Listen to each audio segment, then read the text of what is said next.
Now available in paperback and e-readers, A Steam Horror in the Hamptons. The aspiring angel tries to escape a house of horrors in this action-packed, all-new Esteem series adventure. Get your copy of Esteem Horror in the Hamptons in paperback and e-readers at online booksellers everywhere.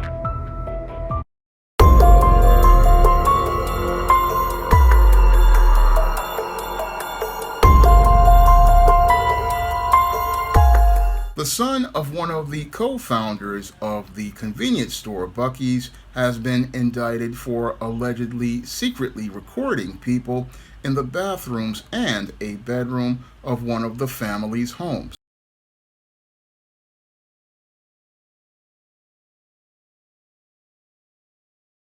SMU law student from a prominent Texas family is facing dozens of charges tonight.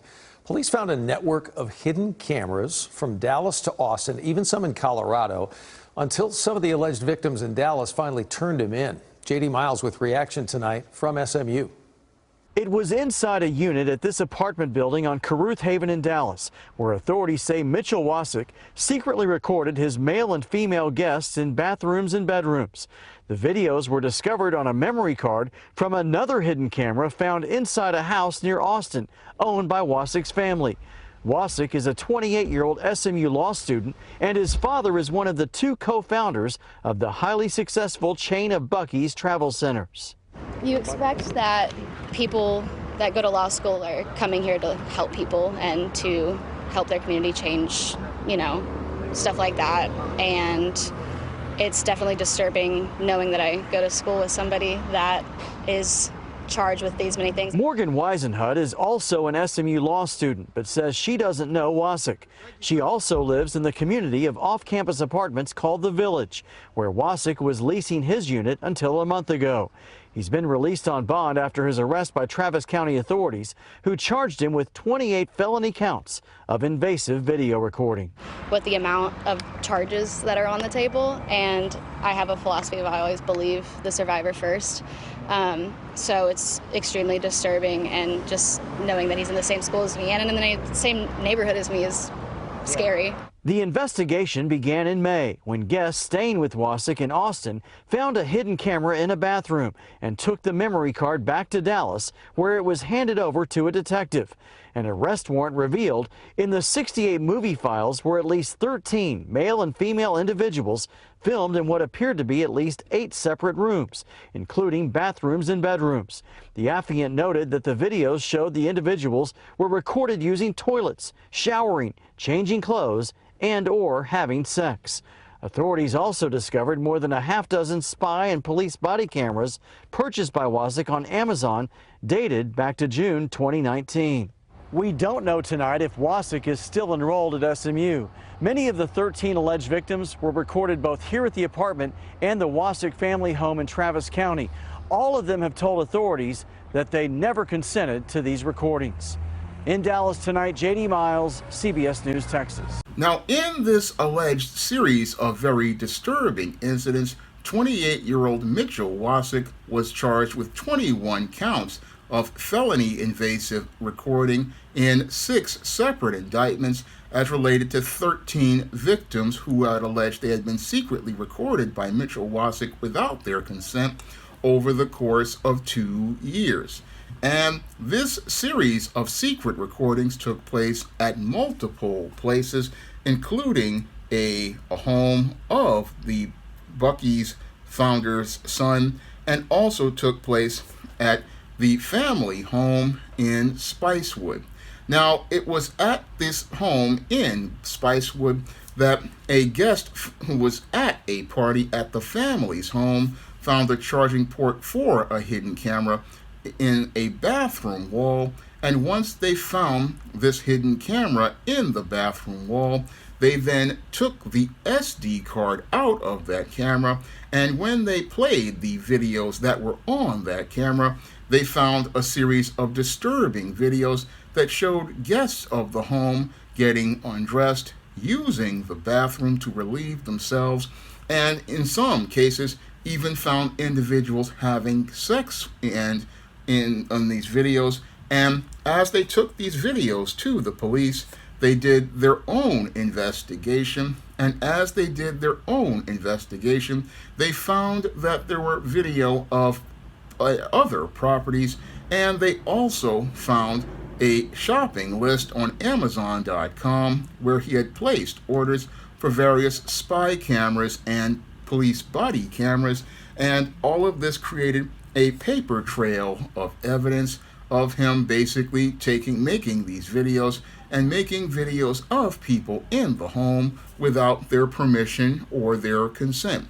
Now, after finding all of this information in their investigation, police went and arrested Mitchell Wasick, a law student in Texas, for all of these cases of recording people again without their consent, and charged him in this indictment. Now, the Travis County District Attorney's Office sees this as an isolated incident, but when I take a critical examination of the disturbing and depraved behavior of Mitchell Wasick, it definitely fits the pattern and profile for beta males that I talk about in my book, The Man Crisis. And when I look at the behavior of Mitchell Wasick, it definitely fits the chapters that I talk about in The Man Crisis regarding the sexual frustration of the beta male and the sexual deviancy of the beta male. And it's clear to me that Mitchell Wasick, based on the evidence presented here, definitely was participating in sexual deviancy by recording these people in their most intimate moments, and doing this basically because he wanted to gain power over people as related to these recordings. Now, when it comes to a lot of beta males, a lot of the beta males basically participate in this sexually deviant behavior because a lot of these men basically are very insecure about their own natural masculinity and their own natural sexuality. And because these men are insecure about their natural masculinity and their natural sexuality, what these men do to feel comfortable about expressing their natural masculinity and their natural sexuality is they enter a place I call the secret world, where they feel safe about expressing their natural masculinity and their natural sexuality. And what Mitchell Wasick was doing here, based on these allegations, was basically he was feeling very insecure and inadequate about his ability to express himself in a natural sexual way. So what he did was look to go to the secret world, and his way of going to the secret world was through the sexually deviant behavior of voyeurism. Now, with the voyeur, what they do is they want to gain power by having the ability to say that they can watch people participate in these intimate acts, and they feel like they get a sense of rush of power as related to watching people participating in these acts, because they feel like they are the ones who are secretly watching these individuals, and that basically is where they get the foundation of their power. Now, they get that foundation of power because, again, they don't feel comfortable about expressing themselves out in the open by themselves as a person as related to participating in intimate affairs. They don't feel comfortable about expressing themselves in an intimate affair by themselves, and that they don't really feel any sort of pleasure in an intimate relation with a real human being. So what they want to do is go to a fantasy space where they feel like they can have power and control. Now, this is a form of sexual deviancy because basically what this person is doing is, by looking to try to watch people, is they want to take away people's ability to have power and agency over themselves by making themselves into a god in their own spaces. So what this individual wants to do is they want to be the one to say that they have the ultimate power because they are the ones who can watch these people do the most intimate things. And this is how they get pleasure, because they can say in their secret place, they can quietly watch this individual, and they can sit there and, as they're watching these recordings, be able to say that they have the power to see this person participating in the most intimate behavior and have the ability to be able to watch it whenever they want. It's sort of a God complex that these kind of individuals have. And again, this God complex basically is one where they violate people's boundaries, violate their boundaries because you're going and watching them in the most intimate spaces. And as you're watching them in the most intimate spaces, you're basically violating people's trust because you're recording these people without their consent and having no respect or no regard for their privacy, and basically doing this again because this is the way this person gets a rush of power, and they get pleasure from being able to take away people's ability to have their privacy. And that's what makes these individuals extremely sick and depraved. They basically get their pleasure by taking away people's privacy and basically go out here and look to be able to humiliate people by saying that, hey, I can watch them at any time and have that kind of power, because many of these males really don't feel like they have any sort of power as related to a real world relationship.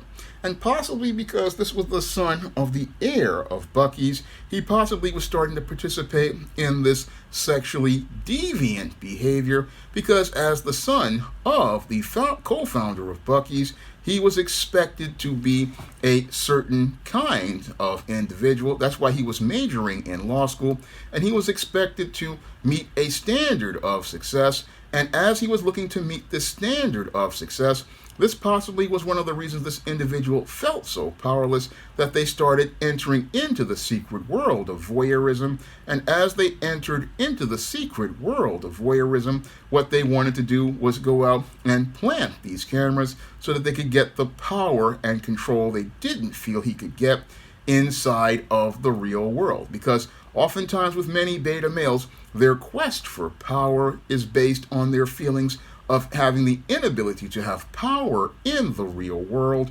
And because they feel like they can't have power in the real world, what they do is go to the place I call the secret world.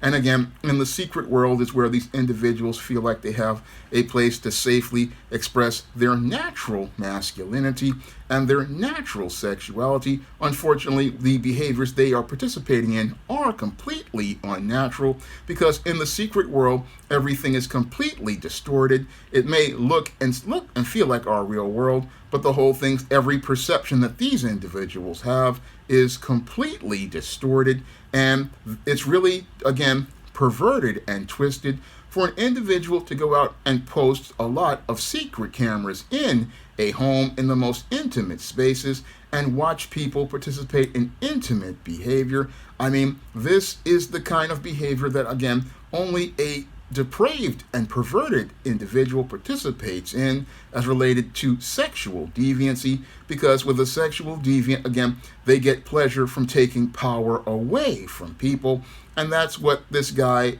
is alleged to have done. And if you're planting cameras around a home, this again is all about looking to get pleasure from having power. And again, that's what sexual deviants do, because sexual deviants, as they are living in the secret world, don't see people as people. No, they see people as objects in their own world as related to their fantasies. And a voyeur basically is a guy who has a perverted fantasy where they want to believe that they are God, and they use these cameras to be able to play the role of God, in which they want to watch people, and they want to watch people because this is how they get their power, from watching people in the most private behaviors, and being able to have to say the power that they can watch them and have control by watching them at any time. That's what makes this kind of behavior very sick and depraved. And if it's not left checked, what happens with individuals like this is they oftentimes escalate their behavior. They wind up escalating their deviant behavior from going from watching to going to possibly looking to violate a person's personal space, because with individuals like this who participate in this kind of sexual deviancy, they go from watching an individual to have power to looking to go out here and look to physically interact with people to get power. And then this escalates into crimes like sexual violence and possible other crimes like murder, because the quest for power for this type of deviant doesn't end until they possibly take a life, because again, the God complex that they have basically isn't sated until they can start escalating that behavior. But thank God this individual was caught before he could escalate his behavior into more serious sexual crimes and even serial killing, because when it comes to these individuals, they do escalate their behavior if they are not stopped. And with this individual, again, he was a law student. Nobody knew he was doing this, because when it comes to these kinds of beta males, they live in a smooth world where they live a double life. They will live a double life on the outside where everything is looking good, where he was the law student by day, but by night, these individuals will be out here looking at their network of cameras and looking at their network of cameras, going out here looking to sate their God complex. And this individual, again, was doing this, and he really needs some help. Again, he needs some help inside of either some sort of facility where he can get some sort of mental health counseling, or if he doesn't stop, he will basically be on the road to going to possible prison, where he will be dealing with individuals inside of the penitentiary, where he will have all of his intimate acts watched by the CEO as they do their usual strip searches, and he will also be inside of a cell where he will have to be has participating in intimate behaviors like showering with Bubba, Tiny, Roscoe, Big Dave, Melvin, and Mr. Sprinkles. And as he's dealing with the social hierarchy of the prison system, he will sadly be traded in intimate acts, but for items of the commissary, such as Little Debbie snack cakes, ramen noodles, packets of Crystal Light lemonade, packets of Crystal Light tea, off-brand lemonade, off-brand lemon lime drink, off-brand grape drink, off-brand orange drink, off-brand fruit punch, off-brand apple juice, off-brand applesauce, Hunt snack pack puddings, off-brand Oreo cookies, off-brand duplex cookies, off-brand vanilla wafers, off-brand sugar wafers, packets of tuna, packets of chicken, packets of beef, pork rinds, Snyder's pretzels, Hunt snack pack puddings, Kit Kat candy bars, Teenage Mutant Ninja Turtle pies, and packets of soy sauce and sriracha sauce. I mean, this dude will be going from being a law student to learning the laws of commissary as related to the no refunds and no returns, as he's traded for the front side and the back side for the commissary, and basically spit roasted. And Mr. Sprinkles will come in and finish him off with some special sauce on the front side and the back side. And then Mr. Sprinkles, after finishing him off, will then call the guys in cell block D to watch what happened to him as he splits the cheeks open and shows his backside looking like the inside of a glazed donut. And after showing him looking like the inside of a glazed donut, he will then be shown in the cell to everybody, washing the skid marks out of Mr. Sprinkles' drawers with a toothbrush. And again, this is where the voyeur will learn what it looks like inside of the penitentiary if he doesn't get his act together. And this is the final fate of an individual who participates in sexual deviancy. And again, when it comes to sexual deviancy of the beta male, it is one of the most dangerous crimes that is as related to beta males in the man crisis, because when it comes to the beta male basically, when it comes to sex crimes, this is one of the ones you need to take seriously, because individuals who participate in sex crimes are some of the most dangerous individuals as related to the man crisis. And if you have an individual like this, again, they have serious issues that are going to get worse unless this individual gets an intervention that makes it where they have to confront the issues that lead to them participating in this sexual deviancy. And that's the thing people have to understand. This is an act of sexual deviancy. Recording people without their consent is a deviant sexual act, and it's something that is done as related to a sickness of somebody really getting a sexual miseducation, and that sexual miseducation having them explore perversion. And as they look to explore perversion, it puts them on the road to participating in a sex crime, because that's what this actually is. Again, this is a sex crime, and one of the sickest ones of all. Recording people without their consent is a disturbing, sexually deviant fetish. And again, if a male is doing this behavior, they really do need to get some help before they wind up in prison. And if they're not treated, their behavior will escalate. And that's why you have to understand, we have to take guys like this in the man crisis very seriously, because these males who definitely are in crisis as related to the sexual miseducation they have received can go out here and escalate their behavior to sex crimes and sexual violence, and go out here and do great harm to people. And that's why we have to really take these individuals very seriously. I mean, what's really troubling, again, is that this man basically, even with his riches and his wealth, can look to try to cover these crimes up, but these crimes can't be covered up. They have to be dealt with, because this person's behavior is depraved, and if it's not checked or dealt with, he's going to go again escalate his behavior to do harm to someone. And that's what makes this man a clear and present danger in this man crisis. And males who have issues as related to sexual deviancy are some of the most dangerous of all, because they don't know how to have relationships with people.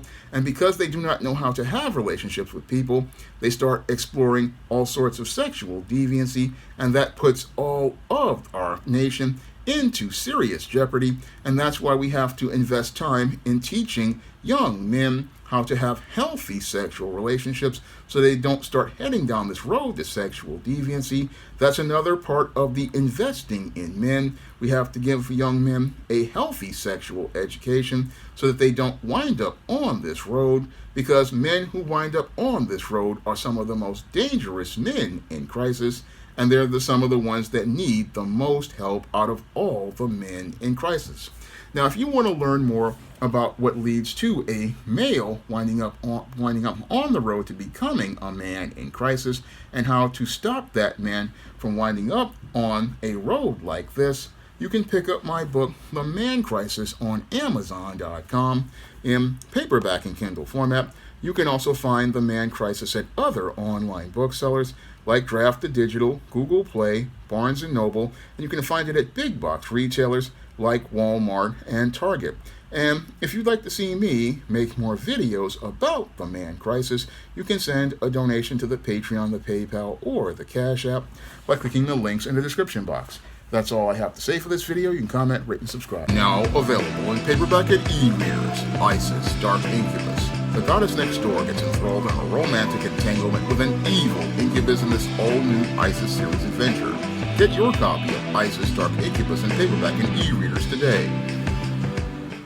Now available in paperback and e-readers, Isis, Amari's Revenge. The goddess next door is confronted by a Nubian queen out for revenge at the Metropolitan Museum of Art in this inaugural Isis series adventure. Get your copy of Isis, Amari's Revenge in paperback and e-readers at Amazon.com and online booksellers everywhere. Support Black-owned and Black-operated digital broadcast media. www.niceradionetwork.com.